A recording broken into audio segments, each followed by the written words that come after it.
Let's see, I've got audio on my end. What about on your Okay. end, Jake? Yeah, I can hear everything just fine. Okay.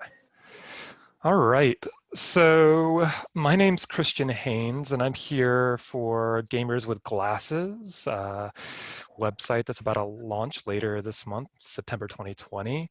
And I'm very pleased to be joined by Jake Elliott, who is one of the members of Cardboard Computer, who are probably best known for Kentucky Route Zero, a game that I would say was released in 2020, but that would be inaccurate. So we'll say it was released between 2013 and 2020.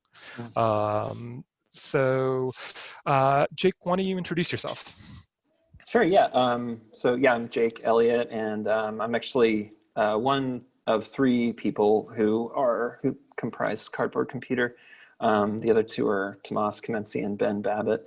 And we made one, well, we've made a bunch of video games, but we kind of released them all under one title. So we've been working on this, we were working on this game, Kentucky Route Zero, for like almost 10 years, for I think about nine years overall. Before that, we were all living in Chicago, and that's how we met each other. We all went to the same school. We went to the Art Institute of Chicago. And oh, wonderful. So I met Tomas there kind of like around 2005 or 2006 or something. And we worked together with some other sort of friends of ours in Chicago on a bunch of we were doing like software art. So it was like mostly stuff that was in a web browser. For example, Tomas and I worked on a project that was called Hyper Yarn. That was this like chat room with some, it was like a performative chat room that was sort of just hosted for one event. And we had ourselves and some local artists, and then some people like other sort of like net art people from online come and just basically dump. It was like an IRC chat room. People were just dumping noise and images and weird text art and stuff like that into it. And then we had this interface around. So it was kind of work like that we were doing that was usually had a performance component to it or something about sort of being alive or in real time. But was also, digital and usually rooted in like software development as a kind of practice. It's something that Tomas and I have been into for a long time, writing software for mostly just for art making. Although Tomas and I both also have worked doing web development, stuff like that as our day jobs sort of while we were working on games later. And then Ben, we met a little bit later, but he also went to the Art Institute, and Ben is the musician on the, he did the music and all the sound design, I should say, also on Kentucky Route Zero. And we're still kind of working together. So we're working on a new project now. And it's the same kind of arrangement where Tomas does the art and graphics programming and stuff, and then I'm doing writing and a lot of programming, and then Ben is music and sound design. And then we're all kind of like talking through this sort of design and concept and storytelling stuff in the games. Is sort of those are kind of the heart of the collaboration or something. We're mostly kind of, we're fairly siloed in the types of work that we do. There's a pretty clear division of labor. So it's even years ago when we were all living in Chicago, we still wouldn't really meet up in person that often. I mean, we were friends, so we were hanging out sometimes, but we wouldn't really work together very often. It would just be like corresponding over email or eventually Slack and stuff like that. So yeah, that's kind of always been our workflow together. So I was going to ask, you're in Kentucky, right? And then Tomas and Ben are also separate. So you're mostly communicating online, working online, sharing code, sharing art. Yeah, exactly. Yeah. Tomas is in Chicago and Ben's in Los Angeles. Yeah, so we're all spread out. I guess that's how game development is mostly happening these days, I think right? so, yeah, especially at this scale, yeah. You guys were just ahead of the curve. Oh yeah, these days, right? Everybody's doing it, right? Yeah, absolutely. So that's great. And you got to a lot about what I wanted to talk about, which is, a little bit how you got into game development. Maybe, before we get right into Kentucky Route Zero, we could talk a little bit about do you see a distinction between software art and making Kentucky Route Zero? Was there a moment where you said, okay, this is different from some of the other projects that we've done? This is one, larger, and two, it's going to have a marketing surrounding it as a Mm. quote unquote indie game. Was there a transition, or did it just kind of grow into that? Yeah, yeah, that's a good question. So it was a deliberate sort of uh, step away from what we had been working on into a new form for Tomas and I. And we had wanted to make games together for a while, and we had actually I guess we had worked together along with some other friends of ours on some stuff that was really like very game like. For example, Tomas and I and our friend John Cates made this sort of weird text adventure that it was like kind of it was called Side Quest, and it was kind of a remix of Colossal Cave Adventure, which is this old adventure game from the 70s, along with some text that we had pulled from different sources, like some old books about the idea of the hollow earth, that there's people living inside the earth and it's like hollowed out and stuff. That, and then mixed with some descriptions and text from some of the sort of institutions that the the guy who programmed Colossal Cave Adventure was working in. So it was this kind of not super fun, but kind of like weird, noisy, surreal, cut up kind of text adventure. And that was something that the three of us, Tomas, John, and I, made for a gallery show. So it was on a projector in a gallery, and it was the computer. It wasn't like you couldn't play it at home or anything. But yeah, there was definitely a step. Tomas and I were thinking it would be great to be able to make games that people that we could distribute digitally, and that would be played in this sort of like, not in a gallery, but in this sort of like mass media kind of arrangement. And we made a sort of attempt, Tomas and I, to build a game like that. I think the context of this was, it was probably like 2008 and 9, somewhere in there, maybe a little bit earlier. And it was kind of this time where there was a surge of visible successful sort of indie game development projects going on. So that was a context for it. We were like, okay, this is a way of making work and a way of relating to your audience, being an indie game developer. It wasn't something that we expected to turn into our job necessarily, but it was a way of working. We had day jobs for the first few years of Kentucky Route Zero's development. And now, our day job is working on the games.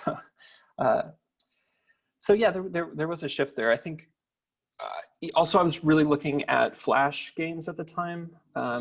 And that's where I kind of started making games in earnest, making and sharing games that I made, was using some Flash tools to build games. And the idea that I had there was that I would make games and sell them to a portal. So that was the economy of being a really small indie game developer then, was like sites like Armor Games and Congregate at a certain point, and I'm trying to remember the other big ones, but Newgrounds and stuff like that. So they would pay a Flash game developer basically to insert their own ads into your Flash game, and to sort of put their banner on it, so that when because it's funny, like they didn't really try to have the game exclusively on their site, because they knew that it was just going to get copied to all these other like sort of gray Flash game aggregation sites. They knew it was just going to get ripped off. So the business model was to like make sure that wherever your game ended up, that it was Armor Games, this banner that popped up, and it had Armor Games getting the ad revenue and stuff. So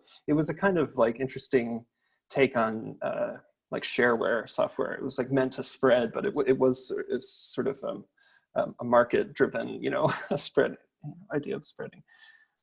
But that I couldn't really make that work for me. I made a few Flash games, but nobody was interested in buying them for their portal. And the feedback that I got was that they had too much text and they were too boring and too slow and stuff. And it didn't occur to me at the time that would be a problem for a Flash game portal, although it's obvious now. But I ended up having more luck just with these little small Flash games that I was making. I ended up having better luck sort of distributing them as downloads and stuff, and it seemed to, and not trying to coexist, not trying to live on this weird, noisy Flash portal ecosystem.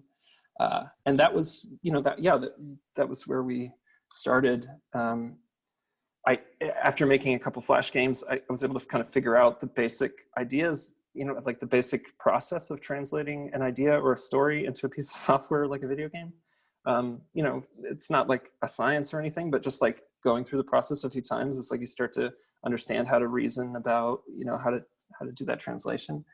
And yeah, then Kentucky Route Zero, when Tomas and I, we came back to this, we decided to try to work together on a game again, but this time we had a little bit more experience and a better understanding of like how to see that project through from start to finish. Although we pitched it on Kickstarter and thought we'll do something really big for us at the time, which was like to spend a whole year making a video game. It seemed like a really big time investment. And so, but it ended up being, that's not a very big time investment for making a game. That's a fairly small time investment depending on the scope of what you're trying to get out there. So the game ended up being a lot, it kind of grew both in just through our own kind of interests. Once we started working on it, we found interesting new ideas and it kind of grew, but also it was just a much more complicated project than we had thought it could be at the time when we started on it. So it became this 9-year project. If I'm remembering correctly, there was a relatively short period between Act 1 and Act 2, right? Like you guys kind of really just went breakneck speed, maybe 4 months or something, and got Act 2 out, and then sort of reassessed things and said, okay, we need to take our time, and make this like a sustainable effort. Yeah, absolutely. Yeah, I mean, that was, it took us like about 2 years, I think 1.5 years, 2 years to get Act 1 out, maybe 2 years. And then we thought that since we had done that, it should be easy then to generalize and to make it. But that wasn't true. It was actually it became clear to us that just like making the content for the game was the part that took a long time, not figuring out the technical problems or something. So that was a lesson that we learned there. We still, I guess another kind of important context for that moment is like around 2011 or something, is like the Telltale games were really, really big and really successful. And this was like a model that everybody, I think, was looking at and saying, okay, this is a way to do story games that are, really sort of very ambitious in a lot of ways, and like have a good scale. They feel like a season of television or something, and we can publish them in these ways. So we tried to follow their model as closely as we could, but part of their model was that they were really trying to get to this really short release time. There's like this really short turnaround between episodes, because that's, well, I don't know, I don't know how exactly they came to that, but it was something that we tried to, we were seeing like, okay, it looks like about 3 months is like what the audience is asking for. We can do, they're saying we can handle 3 months between episodes, and so we really tried to hit that. And we ended up being 4 or 5 months just to get one episode done, and it like almost killed us, especially Tomas. It was just with the 3D modeling and animation stuff, it was just like way too much just physical labor on Blender all day doing that stuff, and it really hurt his wrist and stuff, and was just not a good way to be working. So we deliberately kind of slowed things down at that point,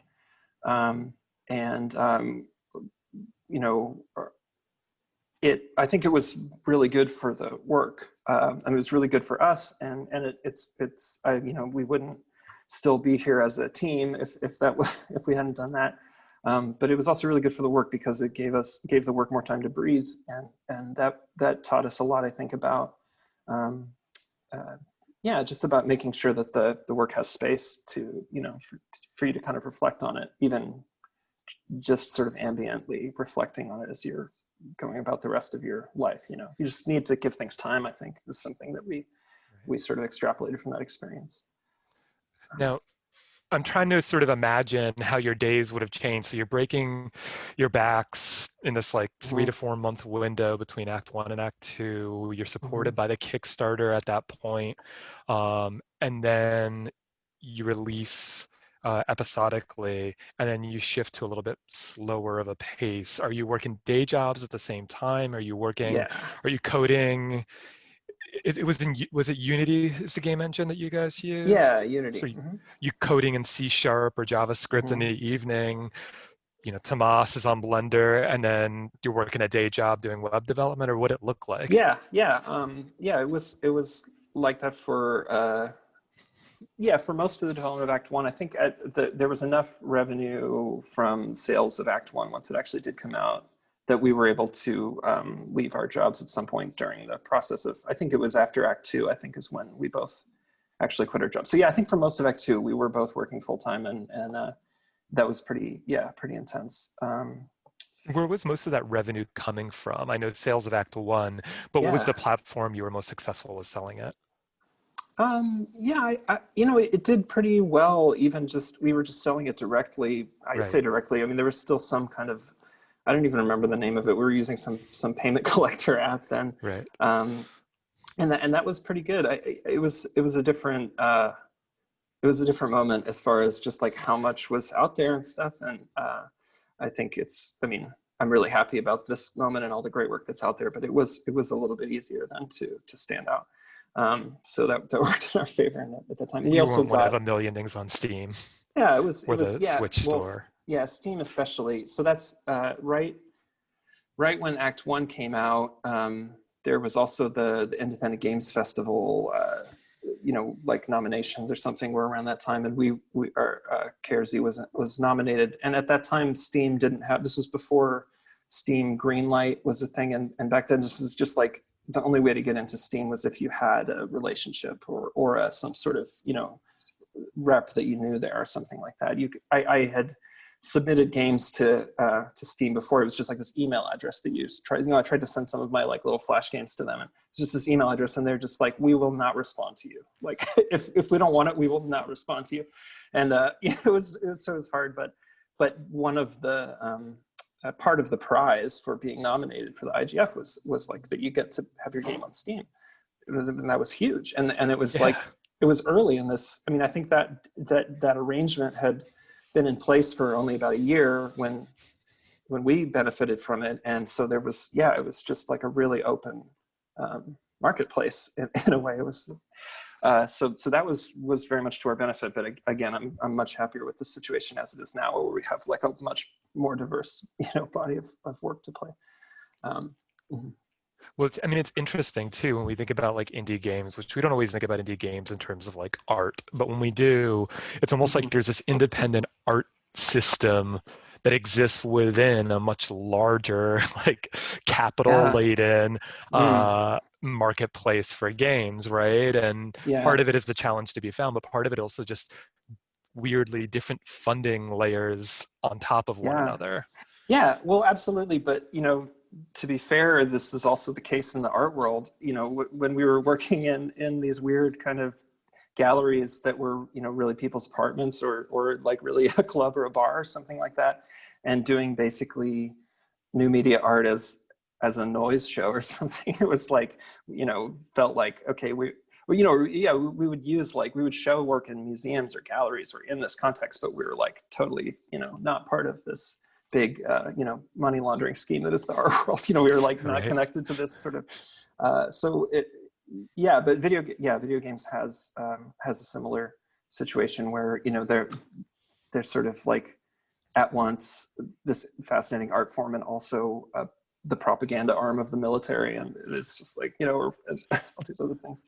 Yeah, Yeah, back to that original table tennis, just yeah, showing it yeah. off at a defense lab on Long Mm-hmm, Island, mm-hmm. it's just like that's where Absolutely, video games came from. so true. Yeah. Um, all right, so we've covered a lot of ground, but we've only sort of dented Kentucky Route Zero, Oh, and we should get into that. So I'll sure. read a really short description of that from, one of the websites you guys have had Mm. that's on Kentucky Route Zero, and then maybe ad lib off of that, and then ask you some questions about that. Okay. Mm-hmm. The Kentucky Route Zero, as you guys describe it, as a magical realist adventure game about a secret highway running through the caves beneath Kentucky and the mysterious folks who travel it. And then I would just add to that, it's also a game about debt, poverty, bad luck, deindustrialized wastelands, maybe utopia. Um, it's a mixture of experimental art project, but it also seems a kind of like ode and like really sort of lively uh, sort of version of a point and click and text adventure game. Mm, So I guess, one of the things I thought, ask you one of the obvious questions, and we can move from there, is do you feel, looking back now or even just at the beginning, that there was a kind of central theme that you and Tomas wanted to tackle and then Ben wanted to tackle, mhm, and or a central subject, and do you feel like that's what you accomplished or like you accomplished something else? mm. Yeah, I mean, we were pretty focused, I think, on debt as a subject, as a kind of unifying theme or motif or something in the game. Um, but and that came, really from that moment where we were conceptualizing and making the game. It was just like something that, um, there was this like economic, this like recession, and people were losing their houses and things were like really bad, and it was like we were in Chicago then, and it was visible in Chicago. And so it was a sort of like I felt at that time like debt and the sort of predatory nature of the institutions of debt, and the sort of just like um, uh, just the unfairness of the way that debt functions. That it's like everybody has to pay their debts except for people who owe a lot of money. They can renegotiate their debt. It's just like there's this just, yeah, it really felt like a, uh, a, a way of view, a sort of narrative for what was happening then that made a lot of sense, or a way of understanding what was happening then that made a lot of sense to us. And also that was, so this story of the some of the characters that you meet in the game, a lot of their stories kind of were, came from that, like trying to think of this motif of debt and not just as an idea, but like as an experience, like, what it feels like, and how are, what other things in your life that feel that way.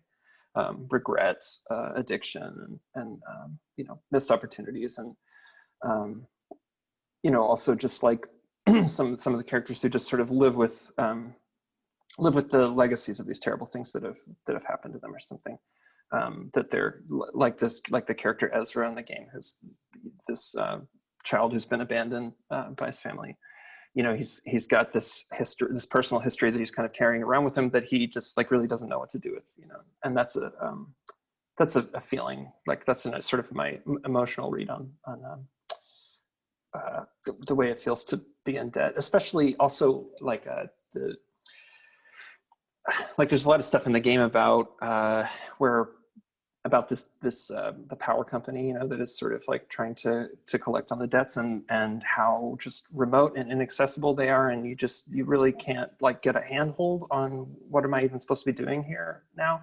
That was also sort of something that came from my experience of like trying to deal with debt collectors and stuff, just in a very practical way. It's just like, I don't know who you are or why you're calling me, or, I'm trying to piece together this mystery of this money that I owed at one point, that now whoever I owed the money to originally is not in the picture anymore. They've been made whole by some other process that's like totally just this, it's just such a surreal experience, to have something that you've done. Like I, had to go to the doctor for something, and there's this debt that originated from my doctor's visit, but it gets decoupled from what really happened there, which is that I was sick and I had to go to the doctor, and then it just becomes its own thing. And then, by the time these debt collectors are coming after me about it, like they don't know why I was at the doctor or what that was going on. It's just like, it is this sort of, I think that's where some of the supernatural qualities of the game really come from. It's just like, we're having this, yeah, we're sort of, the experience feels supernatural or something. But you were working on this game for such a long period of time.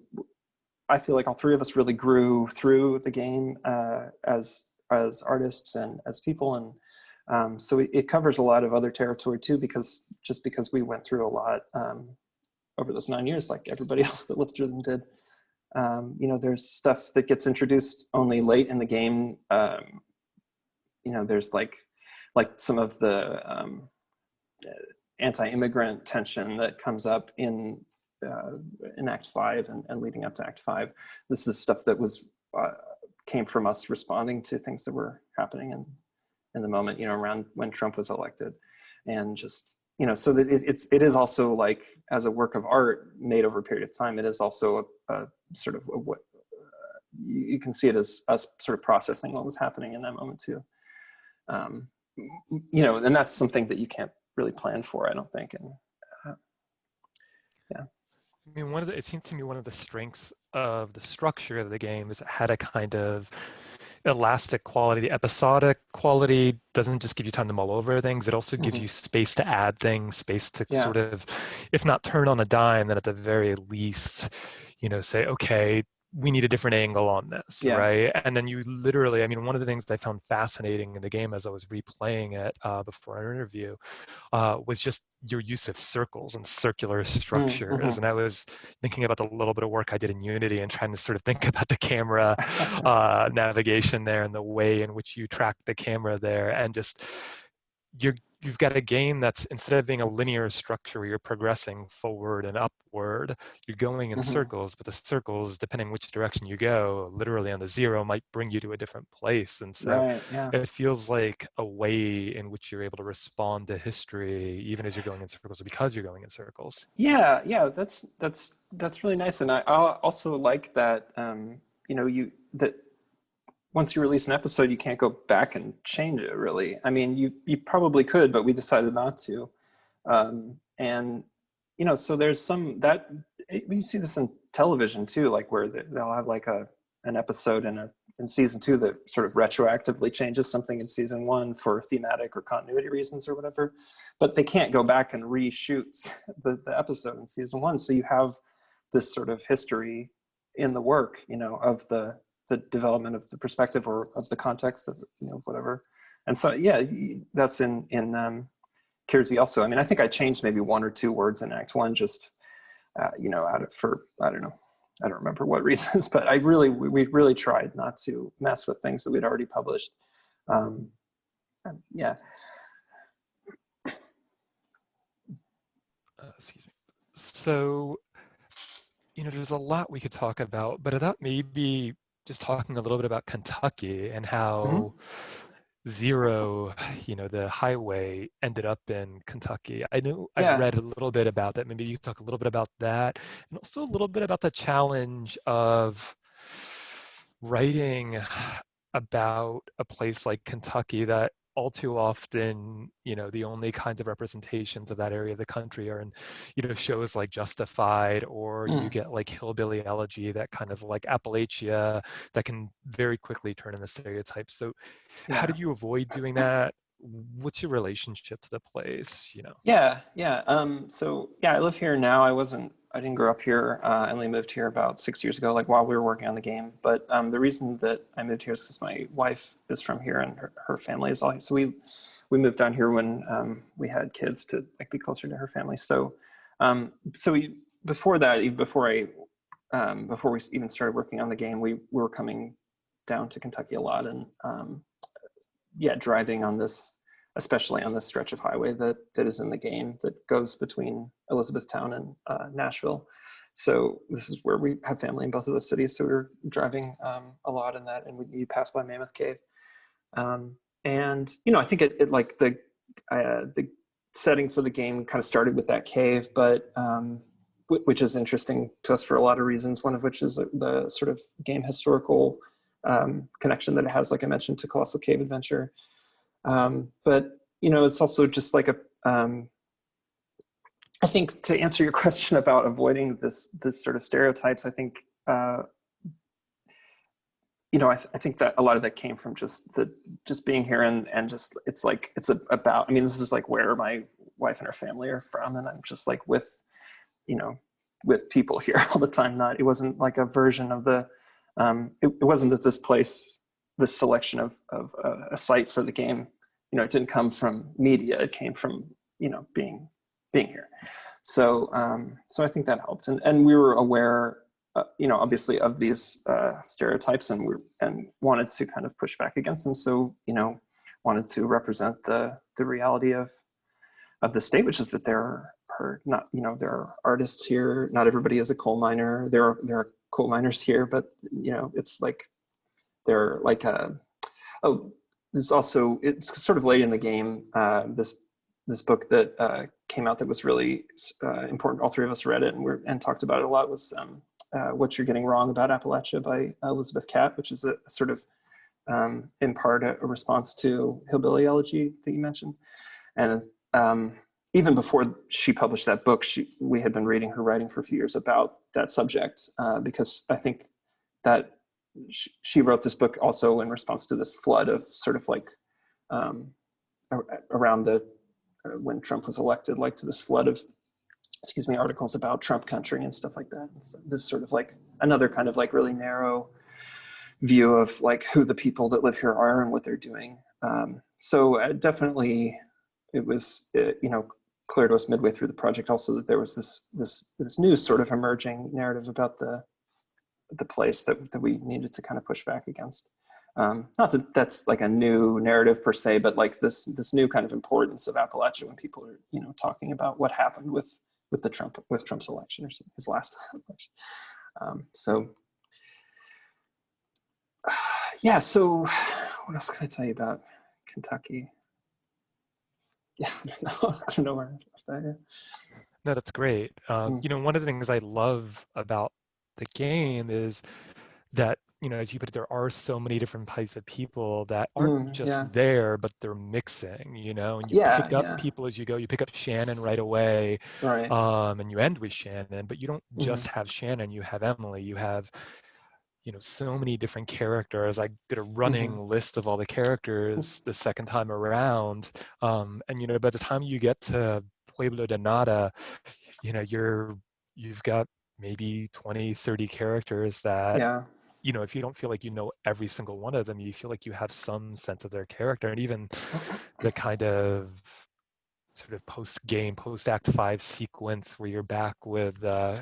Harry in Carrington, and Harry's Mm-hmm. complaining about people not paying their bills, their tabs at the bar, and Carrington's Yeah. talking about how nobody showed up for his play, which Right. is both like I don't know, as somebody who cares about art, both like a wonderful and painful thing to hear him talk about. And the actors Yeah. didn't show up, but something happened.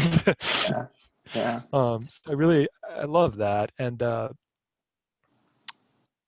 maybe another subject we could talk about that really struck me the second time going through the game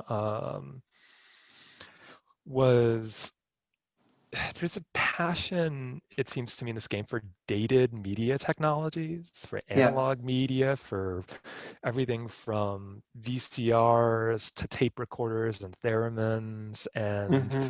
I found myself thinking of this essay by this German critic, Walter Benjamin, the storyteller, where he talks about like the beauty of the medium only finally reveals itself as it's passing out of existence. There's like, he's Mm-hmm. talking about 19th century styles of Yeah. storytelling, but you can already hear him talking about like, what if the novel's dead? What if poetry's Yeah. dead?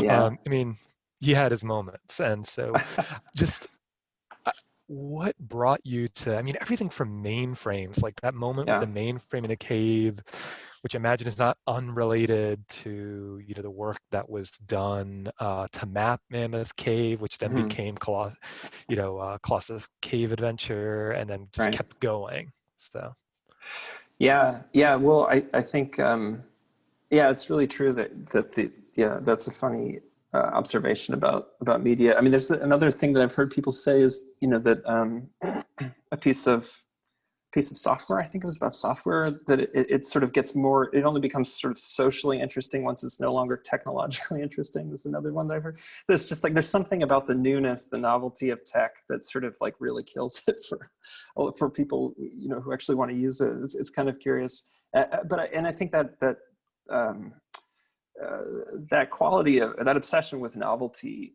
in tech is I think a lot of where that where our approach to it is coming in reaction to, because we are working with software as our material, and the stories, the marketing around software all the time is about novelty and progress, and about the new product that erases the old product, and so I think it's just like thinking about ourselves as new media artists. We want to, even that term new media is sort of like fixated on novelty, but as it's just important to us to kind of like push back against that a little bit, and not, we never want our games to be a tech demo or something, right? In fact, the closest that we came to that, I think, was in the interlude between acts 2 and 3, the entertainment. The first version of that we built was, we sort of designed it for the Oculus Rift, for an early version of that headset that was like from the Kickstarter or something. It was like the dev kit. But, and so we were able to show it in like a few kind of intimate settings or at shows. But, most people couldn't play it at home with that Oculus. And then eventually it was like, okay, now the Oculus is a commercial product, and we could port it to the new Oculus, but it turns out the guy who runs that company is a fucking fascist, now we don't want to work on the Oculus, so it's like, well, so yeah, I think it's really, there's something about like the new tech that is kind of off-putting as an artist, and then also just this idea of technology as a thing that can be haunted, as a thing that has ghosts and has, it's when, like, a lot of horror movies use the sort of material properties of old technology to scare you. Because I think there's something like inherently sort of like creepy and scary and dead about old media that makes it feel kind of like haunted. In fact, I'm certain I'm not the first person to make that connection, because there's a lot of, it's like, this is what people are talking about often when they talk about like a sort of hauntological quality, aesthetically. I think that's what that quality is like. It's like we're encountering this old media that feels like it has these sort of ghosts that have come along with it. Some of whom are the ghosts of possibilities that we abandoned in the past with some of these technologies when we set them aside. Like the like cable TV, for example, is a two-way medium, right? Cable, we can send signals both ways with cable TV, but we do not, because it wasn't how that, it wasn't in the interest of the cable companies to set things up that way, but like if you look at early video art, they interact with video as a two-way medium. They're like, I'm sending messages to other people, it's like a communications medium instead of just a sort of broadcast or something. These are just like, we don't look at, well, I guess now we're doing a two-way video right now, but largely like this kind of media, these modes of like art making, in a lot of ways we've kind of like embraced this sort of broadcast quality of digital media and left aside all these other possibilities of how we could have used this text. So it's good to, I think it's good to go back and look and see what we have, other possible routes we could have taken. Another place where that came up for me in this project was like in the Xanadu section of the game, and some of that characterization came from Ted Nelson. This guy's like this great writer and great sort of like designer and thinker of digital media and digital writing, and had all these really powerful ideas and designs early on in the 60s for the web, or what ideas that now look like the web. And we ended up in a really different place with the internet than these things that he proposed. But if you go back and look at his early ideas for hypertext, like there are some really exciting things in there that it's kind of like, the market just sort of took things in a different direction. I mean, I'm glad you brought up the haunting, because I think that's what I wanted to talk about next. Yeah. And I mean, we've covered a lot of ground with that. There is something about those lost possibilities of technologies, like that moment where you're like digging through your stuff and you're getting rid of the move. And my family and I just moved. And you find like an old mixtape from high school or something. And on the one hand, right, like there's something like liberating about that moment. It starts in the 70s where like tapes become this thing that you can just pass around, and especially in the 80s. And of course they can degrade, you can play them too much. But on the flip side, you also probably weren't being surveilled in the same way. Like, there's Yeah. some kind of data being collected on the conversation we're having right now. Just, Right. at the very least at that metadata level. So there's like Yeah. something about the way in which those older analog technologies can also like sort of pass under the Yeah. radar. Yeah. Um, that Yeah. is important, especially in a game that takes place underground so much, in a game that takes Mm-hmm. place in haunted areas and churches where people appear and disappear, where there's you enter a church and next thing you know, you're in an underground liquor cabinet that poor Conway ends up indebted and indentured to. Right. Right. Yeah. Yeah. So maybe we can talk a little bit about Act 5 and about how Mhm. it felt to finish it, Yeah. about how, I mean, at least this is my read, but it was kind of hopeful. I mean, there's a moment where you're looking at wreckage, but you're also looking at a town that, because it's been abandoned by consolidated power, because it's been abandoned by certain kind of corporate interests, like questions about what people are going to do next are being asked again. Like Mhm. alternatives are being considered. There's even like moments where you can pick between text about staying or going, and there's Yeah. folks you can choose that they want to stay, and there's no sense of what's next, except that there can be something next, and then what's next doesn't have to be just about that power company. It doesn't just have to be about the medical debt that you might have due. Right. So I wondered if you talk a little bit about that tonal shift, because the end of Act 4, or not right at the end, but you see Conway depart, Yeah. and what for me at least is a very melancholy moment, and Shannon and him part, but it still manages to find something else in the wreckage. And I just wanted to hear what you thought about that, how you felt about finishing, whether or not it felt melancholy to leave behind a project that at a certain point had to feel a little bit like an old friend itself. Yeah. Sure. Sure. Yeah. I mean, we were really happy um, to be able to move on. For sure. There's like that. It's been a long road, but yeah, I think that the ending was meant to feel kind of hopeful, but it is I mean, helpful for sure, but it is a qualified kind of hope too. It's like, if anything, I kind of wanted to say, like, yeah, it is possible to, it seems like it's possible for us to move on and build something new. But we have the other part of Act 5 is like, look, we've tried many times before, and it's never worked before, but it is something that we can try again to do now. And that, if that's all we have, that's, we can start there, I think. And we can, we can try to fail again, fail better, or we can try to build better or something. So yeah, that's the hope, such as it is. And there, it's hard to maintain hope for, because consistently in this moment. But when we can have it, I think that's kind of what it looks like for me and for us.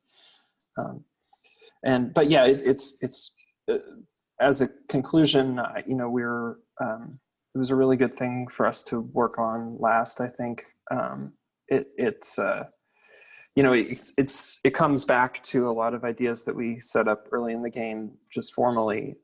It's sort of another thing that happens in Act 5 is like we move once again from a very slow character to a very fast character. This is something that it sort of happens in between Acts 2 and 3 also, like you're playing Conway and he's kind of like limping because he's injured, and then you switch to being able to control Ezra a bit more, and there starts to be this real pull away from sort of Conway and towards the people that he's traveling with, and then in Act 5 you switch to this cat and you're like way faster than anything else that that it's the fastest you can move in the game. So there's something that's supposed to feel kind of freeing about that. You're also not the cat, it doesn't really talk in the same way that the other characters talk. You know, the cat only ever has one option at a time, and they're all very they're, you know, nonverbal, so they're expressive and sort of formless. You can kind of project onto them or something a lot more. And so that is also meant to just feel a bit liberated. I mean, you're doing making a lot of dialogue choices in Act 5, because you're also, when people are talking, you're always choosing everything that they say, but you're not sort of like, you're a little bit moving within it with a little more freedom, moving around through it with a little more freedom. And so that was, I think, really good for us to work on that. And then the epilogue, the last interlude, the afterlude, the death of the hired man, was very liberating for us to work on, for me to write on. It felt very free and loose to be able to work on that, because it doesn't use the sort of branching structure that the rest of the game uses, which is pretty technically, for me, was a pretty technically challenging way to write with this branching structure. So then, you know, with that last piece, it was just like writing dialogue, and it just felt more open. Although it does have some branching in it, but it's not something that the player can control directly. But yeah, I think just at the level of like us working on the project and reflecting on the project as a whole, it felt like a good way to kind of leave it behind and move on to whatever's next. Maybe just for a last question about Kentucky Route Zero specifically, is there anything in the game that you want to draw attention to that you feel like people have either passed over, or something you're particularly proud of that you'd love to just like put the spotlight on it? Oh, I don't know. Yeah, well, you know, we had some fun stuff that was like really, really hidden, but then we wanted to surface it a little bit more, and we had to do these trophies for the consoles, right? You have to have trophies, so we were like, oh, well, some of the weirdest secrets in the game, we put trophies on them so that people would, so just to draw attention to them, so that people would find them, and that was fun, because then, you know, we could see that people were getting these trophies, and we could see that people were actually seeing these little kind of weird hidden things that we put in there. So that was also kind of gratifying for us, even if it maybe at least those mysteries were out there for a few years while the game was being worked on. But no, yeah. I mean, that's the paradox of the game itself, right? Yeah. Like you've managed to make a really sort of controlled set of spectacles of things that are sort of clouded in mystery in a way. Yeah, right. So maybe just to sort of wrap up our conversation, we could talk a little bit about, you know, what you think the state of the digital games industry as an industry is today, how you feel in it, about it, how are you feeling about sort of work or space for indie developers? Do you even identify in that way? Do you see yourself as part of that industry? Do you see yourself as sort of at the heart of it, at the side of it? And just, you know, we're at a moment where, you know, even though we're in a global pandemic, you still have folks crunching, right? Yeah. Like almost inevitably, I think it was Jason Schreier wrote an article earlier this year talking about game delays and how, you know, the dirty secret of game delays is that actually produces more crunch, not less. Yeah. Right. You know, and I think of the poor folks at like 343 who make the Halo games, where the reception recently was so sort of poor that they pushed the game back by about 6 months or so. And I just can't help but think, oh, they're at home and they're crunching. Like, how do you even do that?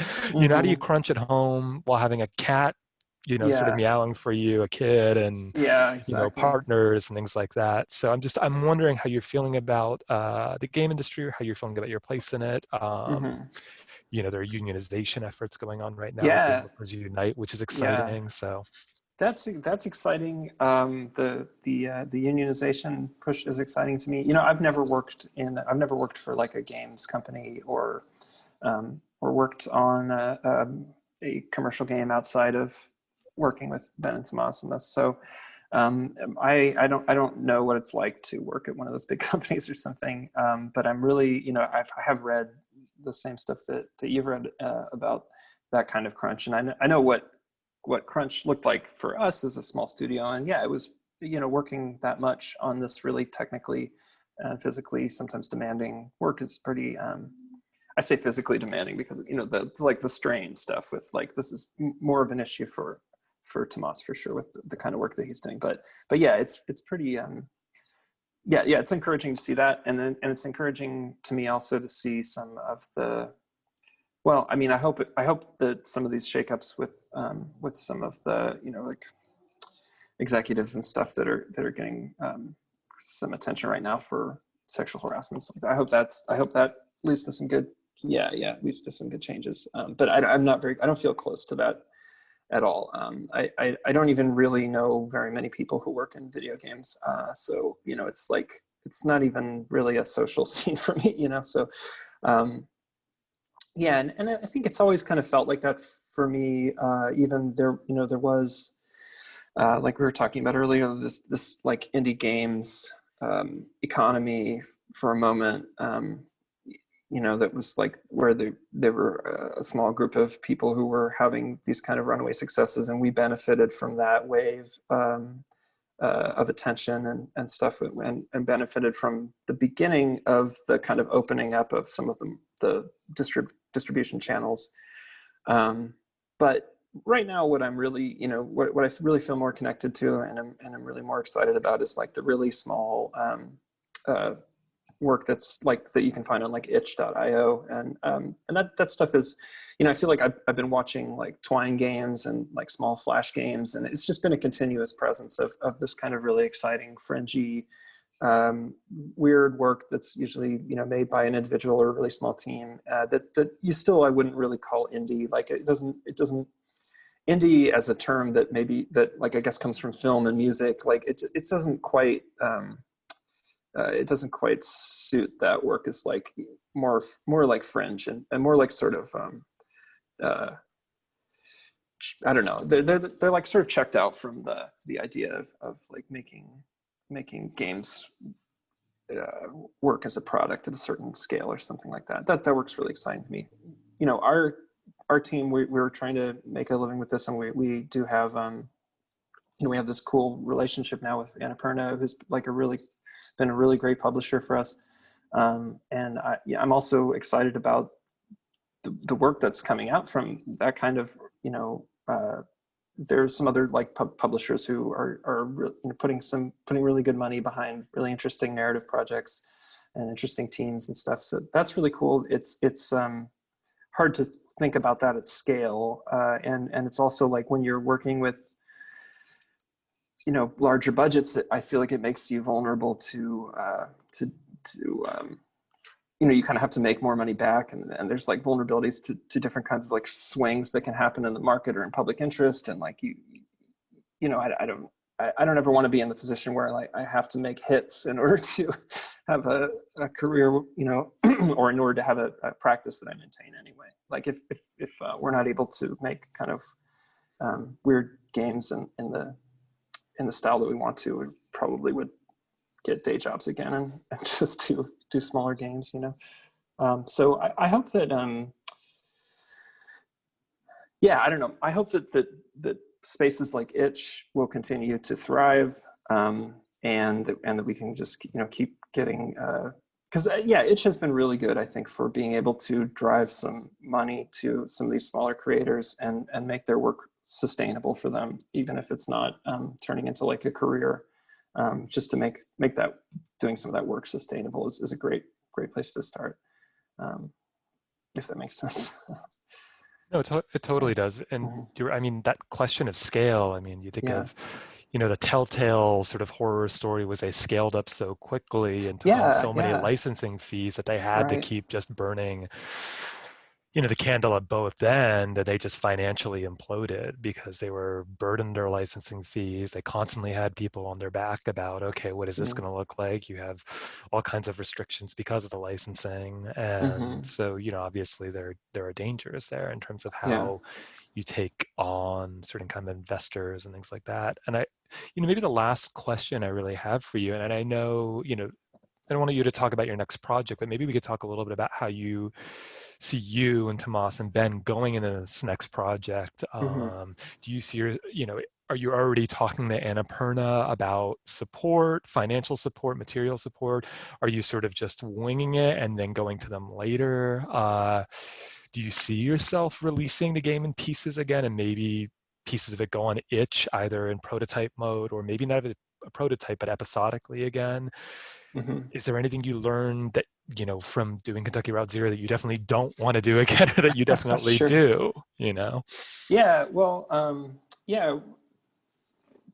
Not really quite in a place to talk about, the exactly what we're doing or who we're working with, but we will be soon, I hope, because one of the things that we've learned from working on Kentucky Route Zero that we want to move forward with is that it's hard to be so secretive about things all the time. It's like it's hard to maintain. Like we have this great audience that we really enjoy interacting with, and we have a Discord and a Patreon, and those are just really great too. Yeah, so we really like interacting with the audience, but with KRZ, we just had all this sort of mystery. We really were very, we withheld information until stuff was released. We didn't want to spoil stuff, and that served the game. But I think we, in approaching a new project, want to try to find a project where we can be a lot more available and open and sort of dynamic as we're working on it, and just share what we're doing while it's in progress. So, we've been figuring out how to do that. I don't think we'll do another episodic game per se. It had its own financial challenges. I mean, there were some things that were really good about it financially, like being able to sell a $25 game, in order to fund us finishing the game. This wasn't there. This idea of like early access games wasn't quite codified in the way it is now when we started working on KRZ. So there was I don't remember if Minecraft was. Yeah, I don't remember. Yeah, anyway, there were some examples of living beta kind of games, but there wasn't this early access as a mode of sharing a game and producing it. But that was kind of what we did. We kind of sold, tickets to the whole show, and only one episode of it was out. And that really helped us to be able to work full time on the game and finish it. Although it wasn't enough to sustain us, for the whole time. We had to do some other work to make that work. But I think we want to avoid, though, the sort of creative difficulty that comes with just selling a product before it's done. It just produces this long ongoing pressure. It was just really a lot for us to keep in mind that people, we're working on this thing and it's hard to work on it. It feels like it's going to take forever, and also people have already bought it, so we can't back out now. It's too late. And a lot of people, the whole time, people were telling us, I know you're never going to finish this game. I know you took my money and you're not going to finish this game. And that's either okay with me or I'm mad at you about it. But it was